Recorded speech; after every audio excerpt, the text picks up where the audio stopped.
আপনার জন্য। আপনার এত দলিল লাগে নবীকে ভালোবাসতে, এত দলিল লাগে নবীকে ভালোবাসতে, আপনার এত দলিল লাগে। দলিল দরকার আমার। মা ফাতেমা হাসানকে কোরবান দিয়েছেন, মা ফাতেমা হুসাইনকে কোরবান দিয়েছেন। আপনারা শুনেছেন ওই যে ইসমাইল আলাইহিস সালাতু ওয়াস সালামের কোরবান শুনেছেন, মা ফাতেমার কোরবান শুনেন নাই। কানজুল উম্মালের ভিতরে বর্ণনা করা হচ্ছে, মদিনা শরীফ থেকে সামান্য দূরে একটা পাহাড়ের নাম কারে সিজদা, সেজদার পাহাড়। রাসূলুল্লাহ ওই পাহাড়ে একটানা 3টা দিন উম্মতের ব্যথায়, উম্মতের বেদনায়, উম্মতের চিন্তায়, নাজাতের চিন্তায় একটানা 3 দিন সেজদায় পড়েছিলেন। কার জন্য?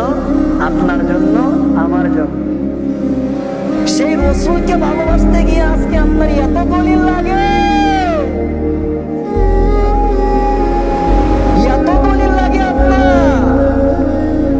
অথচ ওই রাসূলুল্লাহ 3টা দিন সেজদায় পড়ে আছেন শুধু আপনার জন্য।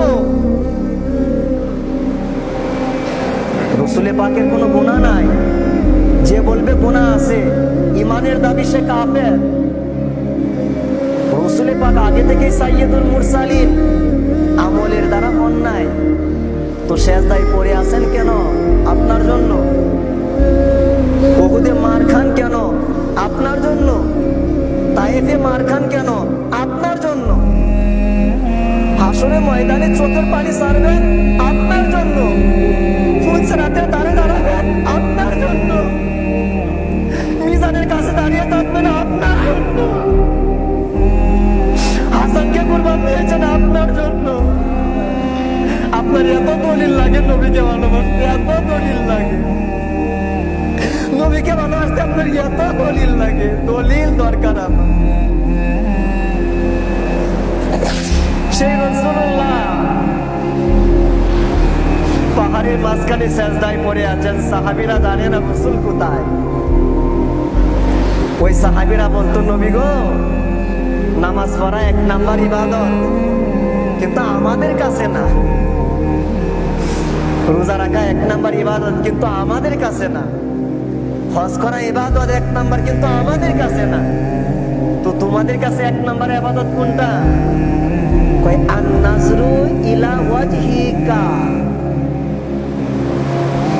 আপনি আমাদের সামনে দাঁড়িয়ে থাকবেন, আমরা গোলামের মতো আপনার চেহারার দিকে তাকিয়ে থাকবো। এটাই হচ্ছে আমাদের জন্য 1 নাম্বার ইবাদত। সেই সাহাবীরা 3 দিন ধরে নবীজিকে দেখতে পান না। সবাই পাগলের মতো হয়ে যাচ্ছেন, নবী কোথায়? আইনা রাসূলুল্লাহ, আমাদের নবী কোথায়? সবাই 3 দিন খোঁজাখুঁজি করলেন, পাইলেন না। অবশেষে ওই যে গাড়ি সিজদাতে গেলেন, গিয়ে দেখেন একটা রাখাল মেষ চড়াচ্ছে। বললেন, ভাই আমাদের নবীজিকে দেখছ? বলে, আমি তো ইহুদি, তোমাদের নবীকে চিনি না। তবে গত 3টা দিন ধরে এই 2 পাহাড়ের মাঝখানে একজন মানুষ সিজদায় পড়ে আছেন। ওনার কান্নাকাটির কারণে আমার মেষগুলা ঘাস খাইতেছে না, এত পরিমাণ কান্না। যাও গিয়ে দেখো উনি কে। সাহাবীরা গিয়ে দেখলেন যে উনি আর কেউ নয়, উনি হচ্ছেন মুহাম্মাদুর, বলেন না মুহাম্মাদুর রাসূলুল্লাহ সাল্লাল্লাহু আলাইহি ওয়া আলিহি ওয়াসাল্লাম। গিয়ে দেখলেন রাসূলুল্লাহ। সবাই কাকুতি মিনতি, নবী গো সেজদা থেকে মাথা তুলেন, তুলেন, আমরা আর পারতেছি না, বাড়িতে চলেন, একটু আমাদের দিদার দেন। কিন্তু নবীজি সেজদা থেকে মাথা তুলতেছেন না, কারণ সেজদায় পড়ে আছেন উম্মতের জন্য। যতক্ষণ না পর্যন্ত উম্মতের ডিক্লারেশন না আসবে, ফয়সালা না হবে, ততক্ষণ পর্যন্ত নবী আমার সেজদা থেকে মাথা তুলবেন না। সাহাবীরা বললেন, ইয়া রাসূলুল্লাহ, আমরা আপনার উম্মতের জন্য কুরবান হয়ে গেলাম, মাথা তোলেন। নবী আমার সেজদা থেকে মাথা তুললেন না। 250 বছরের সাহাবী সালমান ফারসি হুজুর পাক উনি বললেন, তোমরা চেষ্টা করলে সম্ভব নয়, কিন্তু মা ফাতেমা ডাক দিলে নবী আমার সেজদা থেকে মাথা তুলবে। সুবহানাল্লাহ। সালমান ফার্সি হুজুর পাক গেলেন আম্মা জানকে ডাকার জন্য। মা, নবীজিকে পাইলাম, আপনি একটু আসেন, একটু ডাক দেন, আমাদের ধৈর্য আর খোলাচ্ছে না, একটু ডাক দেন, রসুলকে নিয়ে আসেন। মা ফাতিমা যেই মাত্র ঘর থেকে বের হবেন, উনি একটা চাদর মুবারক নিলেন। এই চাদর দেখে সালমান ফার্সি হুজুর পাক চোখের পানি ছেড়ে দিলেন, কারণ মা ফাতিমা আটটা জান্নাতের সর্দারিনী, আটটা জান্নাতের লিডার, সমস্ত মহিলাদের সর্দারিনী। কিন্তু সেই মা ফাতেমা একটা চাদর মুবারকের মধ্যে 12টা তালি দেওয়া।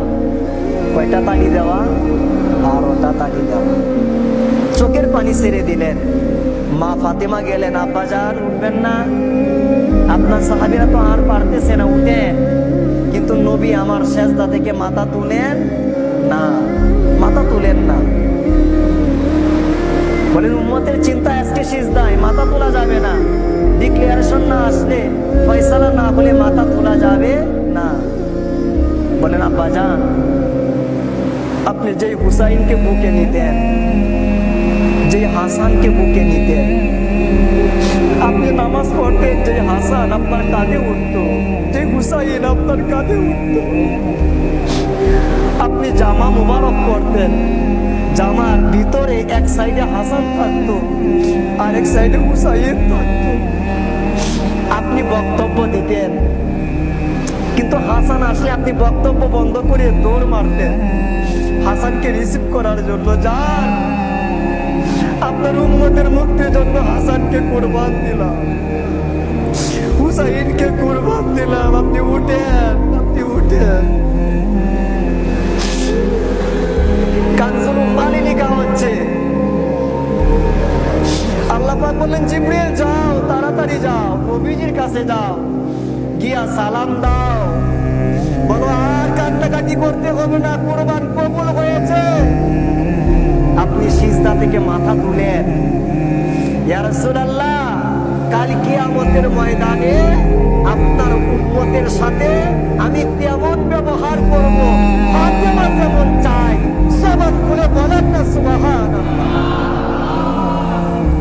সেই কুরবান কবুল হয়েছে, 10 মুহররমে কমপ্লিট হয়েছে। ওয়াফাদাইনাহু বিযিবহিন আযীম। আল্লাহ বলে, আমি ইসমাইলকে বাঁচায়া দিলাম, জিবহে আযীম কবুল করে নিলাম, মহান কুরবানি 10 মুহররম।